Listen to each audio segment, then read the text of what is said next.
You want to do one question? We good? Rolling? Yeah. You mentioned possible negative effect of integration with having an effect on some of the black neighborhoods, and I mentioned some of the positive effects. Do you think, integration worked as it was supposed to, or? Kind of, sort of. It worked to a degree, I'll put it this way. Integration worked in terms of allowing us to sit at counters in various restaurants that had been segregated counters. It allowed us to ride anywhere on the bus instead of sitting behind a wooden screen that said colored. It also allowed us to check into hotels that would not allow blacks to pass through the lobby, let alone check in the hotel. But also the downside of it was that so many of the black patrons who patronized the black clubs started attending and patronizing the white clubs. And consequently, the black clubs went under because they were predominantly black clubs. The whites were not that interested in, other than the dewdrop, in attending black neighborhood clubs. They couldn't care less. So that's what integration did for the black music industry as far as nightclubs around the city was concerned. But as far as the people as a whole, it did open some doors and broke down some barriers in terms of living in the city. We didn't have to, once again, when we catch the Greyhound bus, we didn't have to sit all the way in the back because the little colored sign left 3 seats near the engine in the back of the bus. You didn't have to worry about that anymore. So, but it didn't stop being called dirty names and degrading names and treated very poorly. That didn't stop, and it still hasn't in some places. Some people still think we're living in the 50s and 60s, attitude-wise. But now you can at least speak up and have something to say about it. But back then you had to live with it. It was just the way it was. It took a while, and it's taking a while, for that to come to where people don't think at people in terms of color. But it's kind of hard when your government thinks in terms of color when it comes to helping. Even now in countries, they think in terms of what's profitable to them before they go and help. And they look at the color and, okay, we go there and we help them, and what do they have to offer us? And that's bad. It shouldn't be. I thought we'd come a long ways from that, but it's still, you can still see periods and places where there's the segregated mind is still thinking rather than the humanistic mind thinking. And it shouldn't be that way. Thank God I grew up in a time when it was segregated, but even though my parents were black and they worked under these terms, they didn't teach me to hate. And that's a good thing, because I would be in bad shape if it did, knowing me. But color was never a thing with me. I had my moments when I've been insulted, but I know how to insult back. And so I did what I could do. I can't tell you that I got out and I marched and raised flags and raised hell. No, I didn't. But in my own little way, I participated in what I thought was the fair way to be treated, and I demanded respect. If you give it, you get it. And I was giving it, but I wasn't getting it. So I started demanding getting it. And so far, so good. I crossed over in the music business before it was called crossover.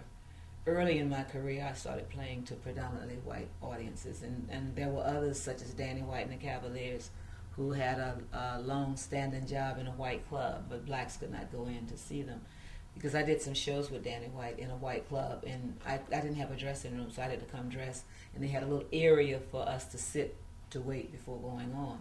And of course, I grew up during that time, but I was playing to white audiences early in my career. And of course, that's been my audience basically since, for the last 40-some years. But I had my share of hard times when it comes to being degraded as such, in terms of being told and spoken to in a very harsh way. But I fought back. I just wouldn't perform. And I said, no, I'm not traveling this many miles to be talked about and called what you feel you want to call me. I need the money, but I don't need it that bad. And I would leave. Of course, I had to get a police escort to leave town, but nevertheless, I'm human first. You expect me to sit up and smile and laugh at you and you're going to call me nigger? No, I don't think so. Nigger's a hitching post. I'm not a hitching post. You don't see no horses hitched to me. So, you do what you have to do and you survive in that time. And a lot of us were survivors and we're still here. Do you mind if we go back to the pictures? No. Okay. Let me put my glasses on so I can see what I'm looking at.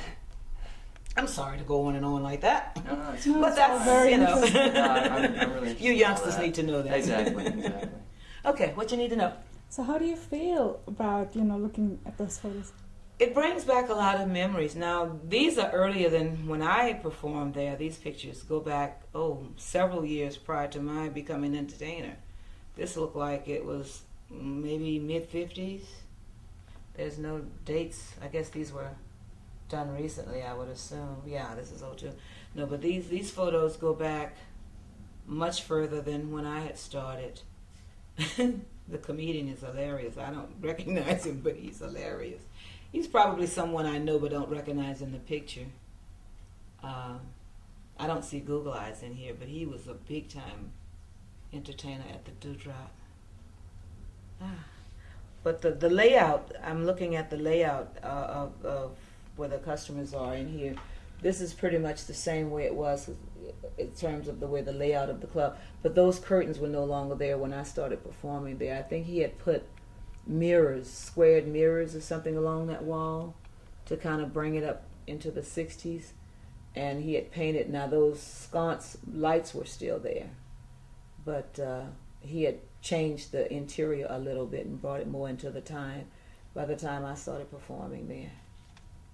But basically this was it. That long wall, that opening in the wall, that was the kitchen. There was a little bar that kind of you can't see it because of the customers, but there was a bar, kind of a countertop, that you could sit either at that countertop or you could go in and sit on the other side. That's where the kitchen was located, where Paul used to cook those magnificent red beans. Red beans and rice and whatever else was on the menu at the time. But that was a part of the Dewdrop scene. Yeah. Now whenever white customers would come in, we would kind of hide them kind of back in the back near the kitchen. They had good seats. There were not any bad seats in the house. There were no bad seats in the house. You could see the stage from any angle that you were sitting. The stage was in full view. There were no center posts to obscure your vision, which was kind of odd, but it worked.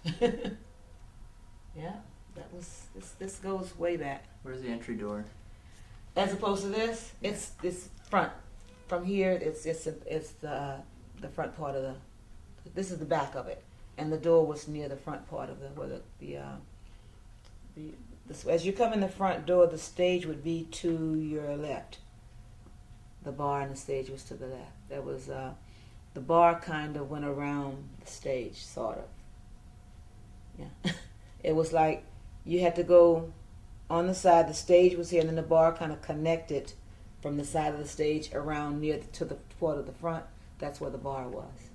So it went from the front side of not quite all the way to the front side of the building, but midway between the bar beginning and the stage is where the bar was. The other end of the bar kind of stopped at the stage when I came here. Let's see if I can kind of give you an idea what I'm talking about in one of these pictures. Okay, as you see, this is the stage here.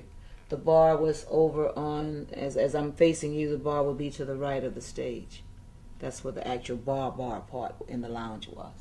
And it extended all the way to halfway to, it wasn't a very long bar. I mean, you could probably seat maybe 10 patrons at the bar. And you could still see the show, but you would be seeing it from the side if you were sitting at the bar. But as far as the patrons in the club itself, there was no bad seats in the house. Not a bad seat in the house. Not one.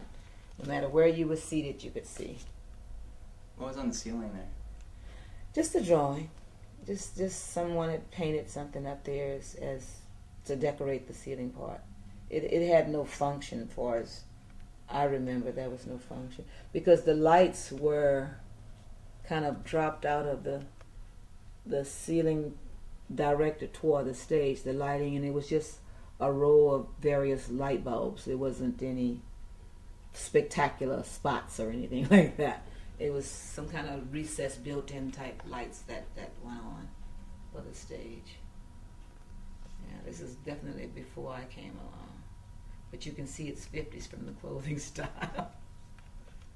Yes, indeed, they do drop. Yeah. Let's look at the exterior shot again Oh. of the house. Is that too much light? Should I hold it this way for you? Look at the photo if possible. Okay. Me. Is that better for you?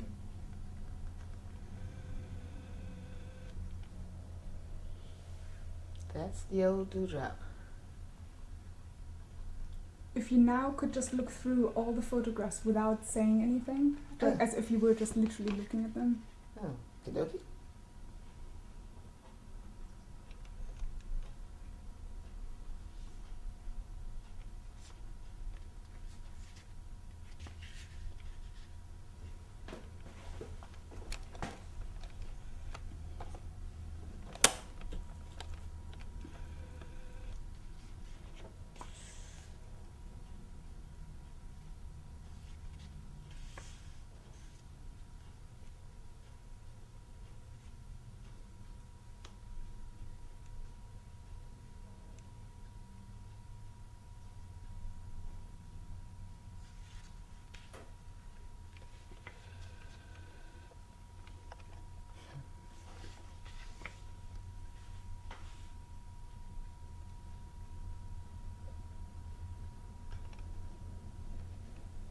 Just keep looking for all.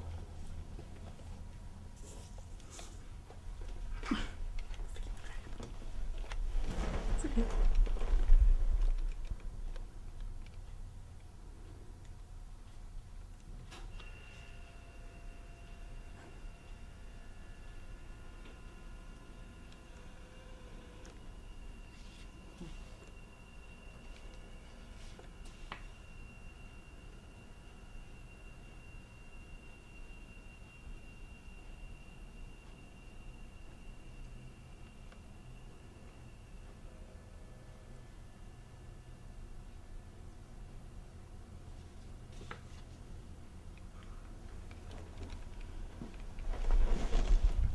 If you want to hold the photos a bit further up to your face, yeah. Can you see him?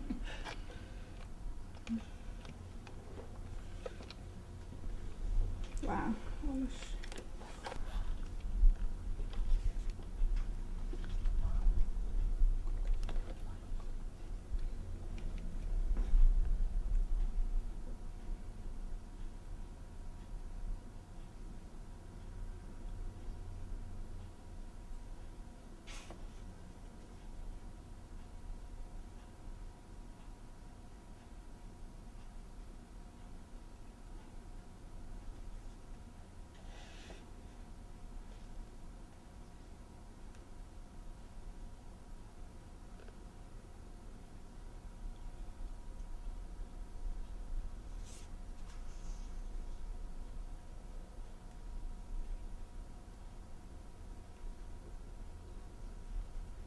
Probably get tight on the shoulder if you want. Yeah, as long as we don't have. I'll just get a hold sort of this. I recognize him. Who was that? Joe Jones. You talk too much, you worry me to death. Sing some more. That's Joe Jones. We want a free concert. And that saxophone player, I remember that's Lee Allen. Still can't think of the bass player's name, and I don't see him all the time, but I do know him.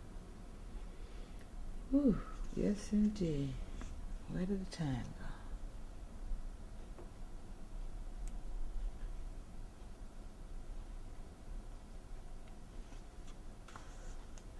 As the dewdrop that was.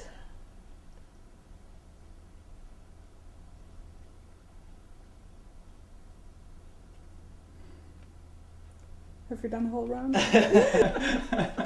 We'll see.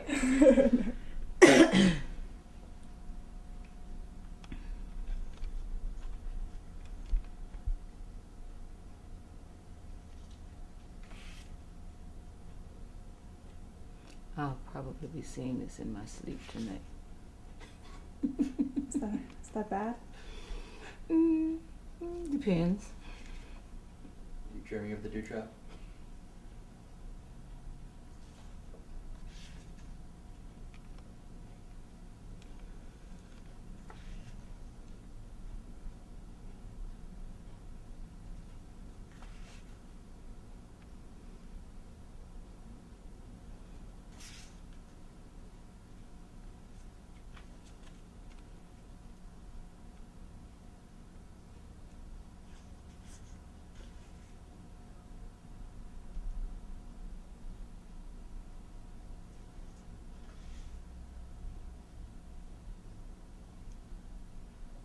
Was that Patsy? No. Mm-mm. None of these I recognize as Patsy. What about The only one I Wild saw, Cherry? that one with the wild cherry, that looked a little like Patsy in younger days. When was Patsy there?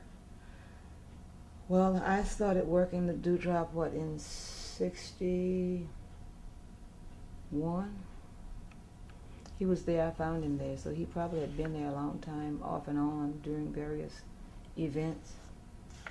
This looks like Patsy to me. God, they still make them shoes. But that's Wild Cherry. Yes, we talk too much on piano. I don't recognize this young lady. I don't know who that is. I do know that these are all guys dressed up as ladies. That's very common there. Oh, yeah. Well, back then, guys who wanted to be feminine, some of them would dress in drag most of the time, and then some didn't. But it was not uncommon back then for them to do it on a regular basis. A lot of them lost their lives by doing it, but they did it. Some guy think they had them a female and found out it wasn't, and that was the end of the road for some of them. Was it more accepted back then? Yeah, that's who you wanted to be. That's who you wanted to be. It didn't matter to us. You know, they led their lives, we led ours. You know, it's no big thing. I don't know why they make such a big thing out of it now. So it's less of a big thing then? Oh, sure. I mean, yeah, they didn't call them. What did they call them? Gay guys. There was another name they used to call them, punks. Don't ask me why. I have no idea. But that's just was some of the names that they were called. But they weren't singled out like they do now. They had their own social circles, basically. You know, they weren't the kind, they didn't come out and mingle so much to be with you as to be on the scene, as they were out there for the same reason you would be in the club. They were in the club having a good time, and usually with their own chosen partner. Some of them had other ulterior motives, but basically they were just accepted people. They paid the fare, they came in, and wherever they wanted to be, they went. And you know, some of them flaunted it, and some did it in the closet. So. Was the Dewdrop more open to things like that? The Dewdrop was open to anybody who wanted to pay to come in that was cool and mind their, followed the rules of the club. He didn't care. Mr. Pena was very open-minded when it came to. Most of them were so flamboyant, they were entertainers per se, so he never slighted them in any way. In fact, they loved it there because this was a place that he allowed them to be who they were. And they gave annual balls and they did shows. A lot of them performed at the Dewdrop, so yeah, he was very open-minded when it came to things like that. Let's just have a few seconds without talking or anything. Sorry.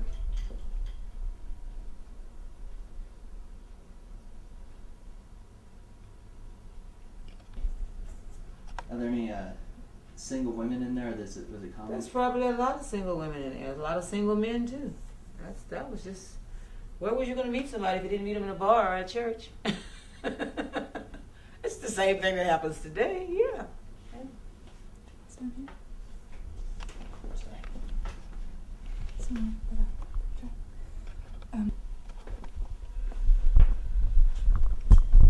Do you want me to do my Vanna White?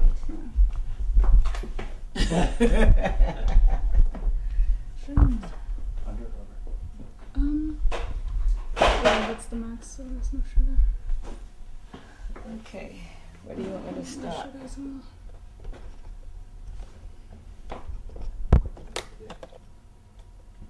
Okay. Can I open so I can see?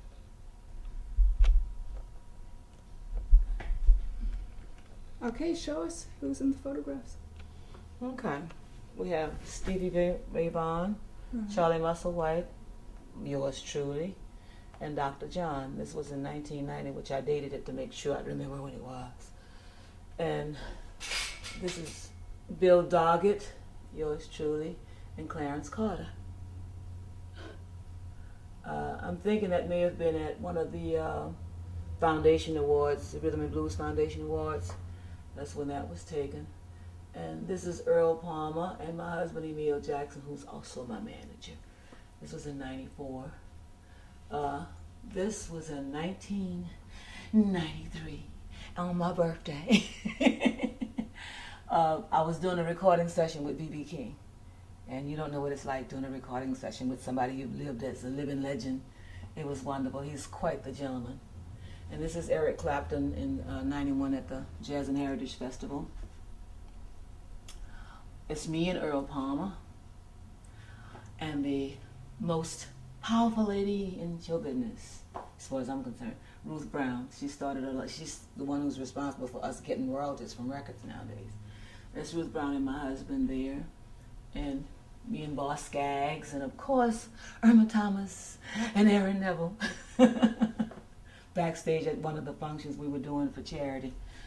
And I don't know about you, growing up watching television, but when I was at the Grammys the first year in 91, I had the opportunity to be with and meet Roy Rogers, the king of the Cowboys. This was Roy Rogers, my husband, and I at the Grammys party in 92. Yes, indeed. You mentioned B.B. King there. Do you remember him playing at the Dewdrop Inn? He did play there. He played there prior to my performing there, but he played there a couple of times. I mean, that I know of, he was there a couple of times. And here is Lou Rawls. Can you specify who played there? Hmm? Can you specify who played there? Who are you talking about? Oh, yeah, B.B. King. Yeah, he played the Dewdrop. Aaron did too back in the day. He played the Dewdrop as well. Earl Palmer probably played the Dewdrop many times as a drummer, but he moved to California in the early 60s, so it had to have been long before I started there. And this is Lou Rawls and I, and Bonnie Raitt and I. Here we are again with B.B. King. This was at the Jazz Festival in 91 with B.B. King backstage behind the stage area. And here is Coco Taylor and Ruth Brown and myself. We were on tour at the time doing one of the blues diva twos with Benson and Hedges Blues when that shot was taken. That's my wonder wall. Those are good memories. Pass them on to my kids and the grandkids when I'm sleeping permanently. That's the mortality of living. You gotta go one day. But I'm enjoying it while I'm here. And these are fond pictures. These are people who I admired and had the respect of them. I was shocked that Eric Clapton knew anything about an Irma Thomas. Bonnie Raitt and I have done some things together in various shows. In fact, I did a New Year's Eve with her. I don't remember the year it was. Oh, that was it there, New Year's Eve 91. Yeah. Could you just point at the photographs again, which you've been pointing at before? Okay.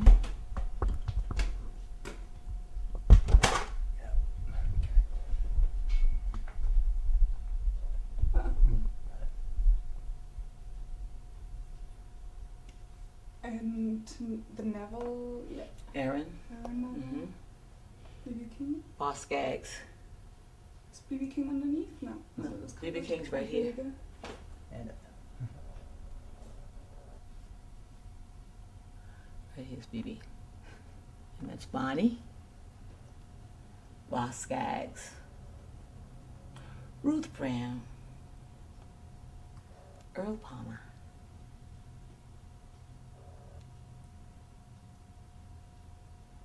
Eric Clapton. Just point again. Good thing I had my nails done. They look grand.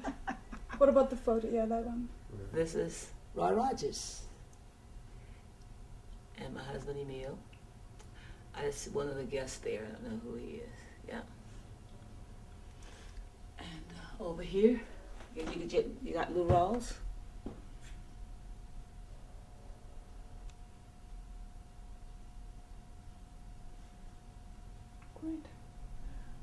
You get Coco Taylor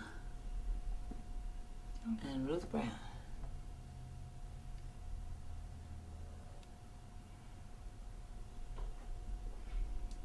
Hmm.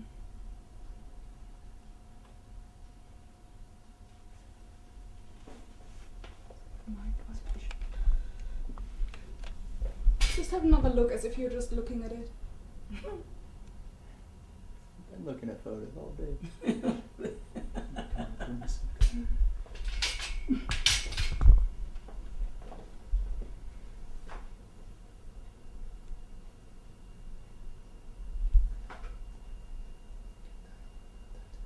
Hmm. Just look at the photos, please. We've got to.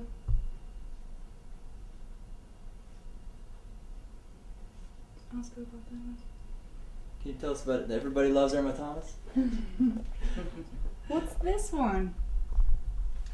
That was a photo that was done by a young lady who was a fan, and we used it for the front of a T-shirt. John Fred came up with the statement that everybody loves Irma. And people do say that. We just used it, I guess.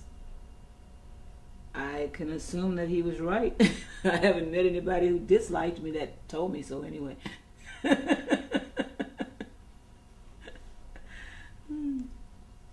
But I kept that. I used to wear my hair like that back in '85. Yeah. That was a younger me, of course. We love you. Thank you. Mm-hmm. Us.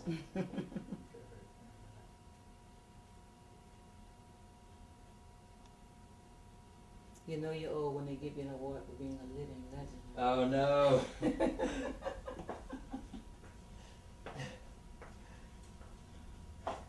This was a birthday gift. This wire, I call her the wire lady. I can see the reflection. For me? Yeah.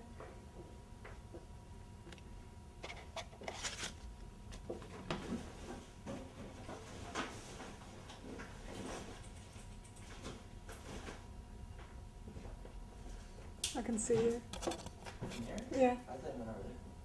It's another one. I can still see you. What? Yeah. You're gonna see all the lights on you too. Right?